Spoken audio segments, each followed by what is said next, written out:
Setelah selesai menjenguk ayah Vanes, Abimana pun pulang bersama keluarganya. Tinggallah Vanes dengan ditemani oleh Alaska yang masih berada di sana. Vanes tampak memasang wajah masam. Dia kesal pada Alaska yang tidak memberitahunya di awal bahwa Abimana memiliki rencana untuk menikahkan mereka. Mereka duduk di atas sofa tanpa bicara sepatah kata pun. Alaska melirik ke arah Vanes yang duduk di ujung sofa. Dia mengerti, gadis itu kesal kepadanya. Untuk itu, dia pun menggeser duduknya lebih dekat pada Vanes. Aku akan bertanggung jawab, ucap Alaska memecah keheningan di antara mereka. Tanggung jawab seperti apa maksudmu? Kita tidak pernah melakukan apa-apa. Aku tidak butuh pertanggungjawaban darimu. Sandiwara ini terlalu jauh, Alaska. Seharusnya kita jujur saja pada orang tuamu, protes Vanes. Aku akan menjamin hidupmu dan menanggung semua biaya hidupmu, jelas Alaska. Oh, jadi semua ini kau nilai berdasarkan uang? Apa aku semiskin itu di matamu sampai kau tega berbuat sesuatu tanpa bertanya pendapatku dulu? Beri aku nomor rekeningmu, aku akan mencicil utangku kepadamu. Vanes menoleh kepada Alaska dengan tatapan kesal. Dia tidak suka Alaska memanfaatkannya sejauh ini. Walau bagaimanapun dia masih punya harga diri. Pria itu pun menggeser duduknya lagi untuk lebih dekat dari Vanes. Jangan dekat-dekat, tetap di tempatmu sana, cegah Vanes. Alaska malah tidak mendengarnya. Dia tetap bergeser, menatap gadis di depannya dengan lekat, lalu tiba-tiba mengusap kepala Vanes dengan lembut. Aku tidak pernah berniat menyepelekanmu. Aku tulus ingin bertanggung jawab atas hidupmu. Vanes mencibirkan bibirnya. Ia menarik tangan Alaska dan mengusap kepalanya. Namun pria itu tetap mengusap kepalanya lagi. Aku bisa hidup mandiri. Aku terbiasa hidup berdua saja dengan ayahku. Aku tidak butuh tanggung jawabmu. Tolak Vanes lalu memalingkan wajahnya ke arah lain. Alaska mendesah pelan. Ia tahu tidak mudah membujuk gadis ini. Jadi kau tidak mau menikah denganku? Tanya Alaska. Vanes pun menggeleng dengan cepat. Kenapa? Tanya Alaska dengan pelan. Masih tanya kenapa? Jelas saja karena kau tidak mencintaiku. Aku hanya ingin menikah dengan orang yang mencintaiku juga dan aku pun mencintainya. Bukan seperti ini. Pernikahan itu sesuatu yang sakral. Aku tidak bisa main-main soal ini. Aku mohon mengertilah, jelas Vanes. Gadis itu tampak sangat serius kali ini. Dia sedang mengutarakan apa yang ada di dalam hatinya. Alaska pun semakin bingung. Ia semakin sulit membujuk Vanes kalau sudah begini. Vanes, sebaiknya kau pulang dan bicarakan pada keluargamu yang sebenarnya. Selah Vanes. Dia pun berdiri dan menghampiri ranjang ayahnya. Aku butuh waktu sendiri. Terima kasih sudah menemaniku, ucapnya kemudian. Alaska harus mengalah dulu saat ini. Dia hanya bisa mengikuti permintaan gadis itu. Dia pun segera berdiri dan menuju ke pintu. Namun sebelum pergi dia sempat berbicara dulu kepada Vanes. Pikirkan lagi baik-baik keputusanmu. Setelah mengatakan itu, barulah dia benar-benar pergi dari rumah sakit meninggalkan Vanes. Sesampainya di rumah, Alaska pun masuk ke dalam kamarnya. Beruntungnya hari ini adalah hari Sabtu. Dia tidak perlu berangkat ke kantornya. Jadi dia bisa fokus memikirkan masalah pribadinya dulu saat ini. Agar pikirannya lebih segar, dia pun masuk ke kamar mandi dan mengguyur seluruh tubuhnya dengan air yang mengalir deras dari shower. Sejenak dia memejamkan mata sambil menikmati dinginnya air yang jatuh ke kepalanya. Saat menutup mata, bayangan Venus kembali muncul dalam pikirannya. Namun kali ini bayangan Vanes pun ikut muncul juga. Dia selalu terbayang saat dirinya bersama Vanes belakangan ini. Alaska menyugar rambutnya dengan kasar. Kepalanya bertambah pusing memikirkan dua wanita yang muncul silih berganti di kepalanya. Dia pun segera menyelesaikan ritual mandinya. Lalu kemudian pergi ke ruang kerjanya untuk memeriksa sesuatu. Tok, tok, tok. Ada yang mengetuk pintu ruang kerjanya tiba-tiba. Ternyata grandmanya yang datang untuk melihatnya. Grandma, sini aku bantu. Alaska pun berdiri lalu menuntun grandmanya duduk di sofa. Grandma butuh sesuatu? Tanyanya dengan lembut pada wanita yang paling dia sayangi itu. Fiona pun menggelengkan kepalanya sambil tersenyum. Dia mengelus sekilas wajah cucu pertamanya yang terlihat gundah gulana. Pusing karena dedimu memaksamu menikah? Tebak Fiona. Alaska tersenyum tipis lalu menggelengkan kepalanya. Dia tidak mau grandmanya itu malah kepikiran nantinya. Aku baik-baik aja, jawabnya. Kau selalu bilang begitu. Dari sejak kecil dulu meski kau menyimpan masalah, kau selalu bilang kalau dirimu baik-baik aja, ucap Fiona. Ya, memang begitulah sifat Alaska yang tidak pernah mau menyusahkan orang lain. Alaska, semakin kau dewasa, maka masalah yang kau hadapi juga akan semakin rumit. Di situ kau dituntut untuk bisa memilih dengan benar mana yang terbaik untukmu, kata Fiona menasehati. Memilih mana yang terbaik? Maksud grandma? Alaska menebak grandmanya sedang menerka-nerka sesuatu. Kau terlihat seperti orang yang sedang kebingungan.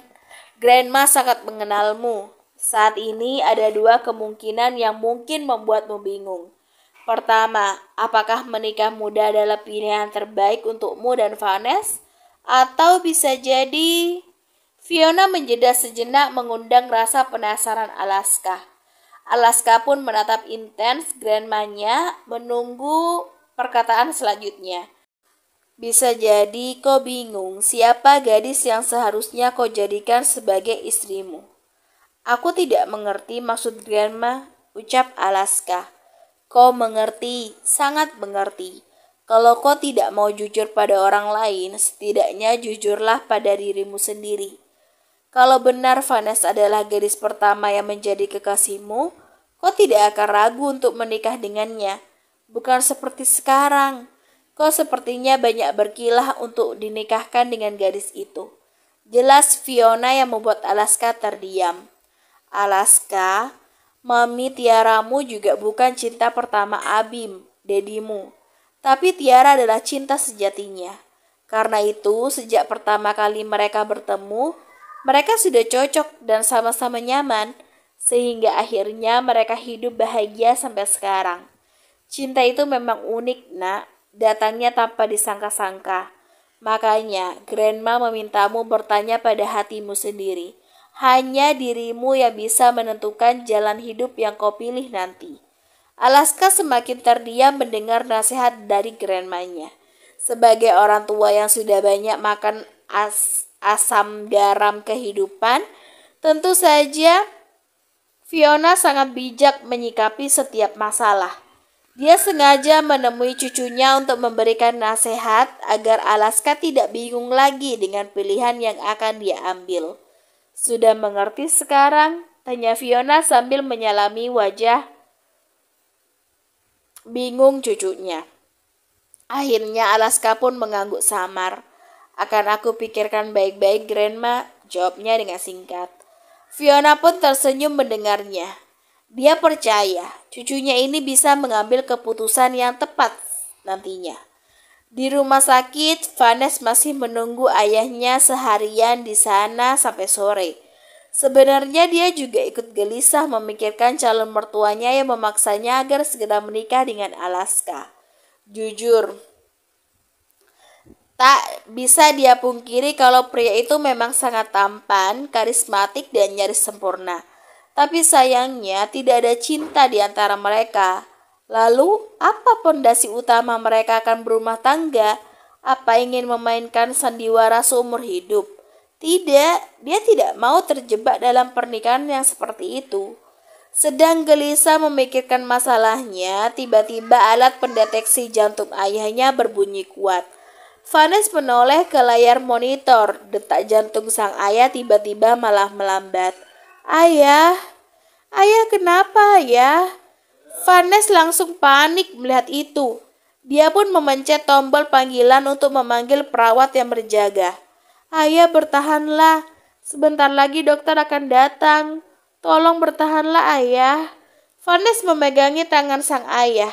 Dia merasakan denyut nadi ayahnya yang juga mulai melemah. Tak lama, dokter dan 2 orang perawat pun masuk ke dalam ruangan itu.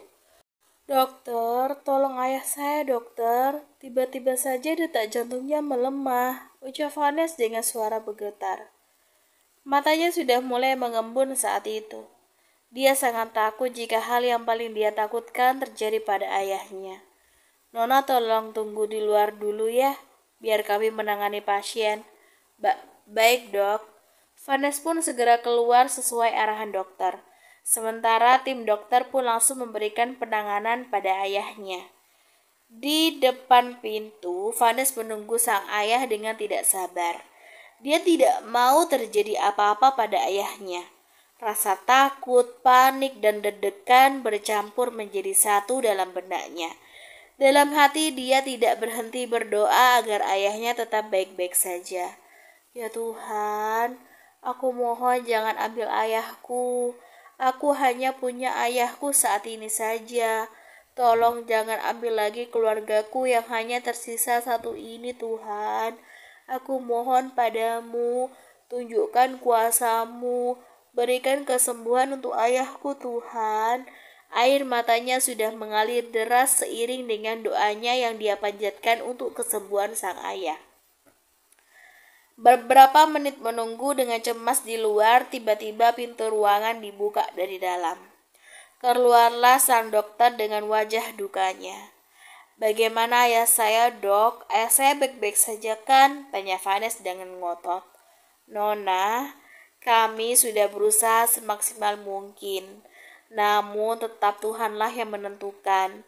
Kami turut prihatin atas apa yang menimpa Nona. Mohon maaf, Tuan Al sudah berpulang pada Yang Maha Kuasa. Hati Vanes mendadak hancur berkeping-keping mendengar ucapan sang dokter. Rasanya seperti ada belati tajam yang menghunus jantungnya kuat-kuat hingga mengoyakkan jiwanya dan melemahkan semangat hidupnya. Saking terkejutnya dengan apa yang dokter sampaikan, dia sampai terdiam sejenak mencerna perkataan yang keluar dari mulut dokter. Dia tidak bergeming di tempatnya dengan air mata yang terus bercucuran tanpa bisa ditahan. Ayah sudah meninggal. Tanyanya dengan terbata. Dokter pun mengangguk perlahan. Tidak, ayah saya tidak boleh meninggal. Sangkal Vanes setengah berteriak. Dia langsung berlari menerobos masuk ke dalam ruangan. Di sana para perawat sedang mencabut semua alat yang terpasang di tangan dan tubuh ayahnya. Baru saja perawat ingin menutup wajah ayahnya, Vanes dengan cepat melarangnya. Hentikan, jangan tutup ayahku. Ayahku masih hidup, teriak Vanes dengan histeris. Dia pun berhamburan memeluk sang ayah dengan kuat seolah tidak rela melepaskan kepergian ayahnya. Ayah, bangun ayah. Ayah janji akan menjagaku kan? Aku mau ayah bersamaku terus sampai kapanpun. Rintih Vanes di sela isak tangisnya. Bangun ayah, aku mohon bangunlah. Aku mencintaimu ayah. Jangan tinggalkan aku sendiri. Dokter dan perawat di sana sampai tidak tega melihat kondisi Vanes seperti itu. Dokter pun mengambil inisiatif untuk menghubungi Alaska dan memberikan kabar tentang kematian Tuan Al. Lagi pula Alaska juga sudah pernah berpesan sebelumnya agar mengabarinya kalau terjadi sesuatu kepada ayahnya Vanes. Alaska yang tengah duduk minum teh di halaman belakang rumah dengan keluarganya langsung terkejut mendengar kabar dari dokter. Dia mendadak khawatir dengan keadaan Vanes saat ini. Baik dokter, aku akan segera ke sana, ucapnya lalu segera menutup panggilan itu. Ada apa? Tanya Abimana saat melihat anaknya panik. Ayah Vanes meninggal, jawabnya. Yang lain pun ikut terkejut mendengar kabar itu. Aku akan ke rumah sakit sekarang, ucap Alaska sambil berdiri dari duduknya. Kita semua akan pergi ke sana. imbu Abimana. Alaska pun mengangguk menyetujuinya. Mereka pun segera bersiap dan langsung pergi ke rumah sakit. Bahkan keluarga Jody pun tadi sedang ngeteh bersama juga ikut pergi ke sana. Belum lagi sampai di ruang tempat ayah Vanessa dirawat, Alaska sudah bisa mendengar jerit tangis yang memilukan hati dari gadis itu. Dia pun segera berlari dan masuk ke dalam sana mendahului keluarganya. Vanessa, gumamnya pelan saat melihat Vanessa masih menangis sambil memeluk jasad sang ayah. Aku mau ayahku kembali.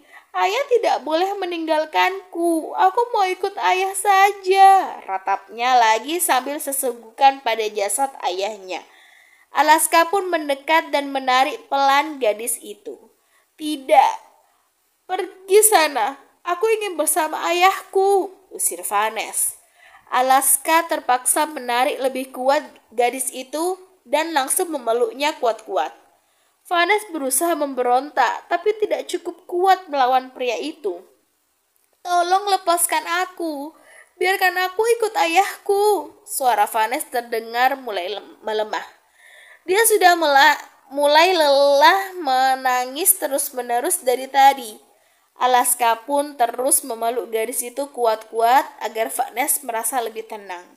Sesekali dia bahkan mengecup puncak kepalanya lama-lama seolah memberikan kekuatan agar Vanessa bisa lebih sabar.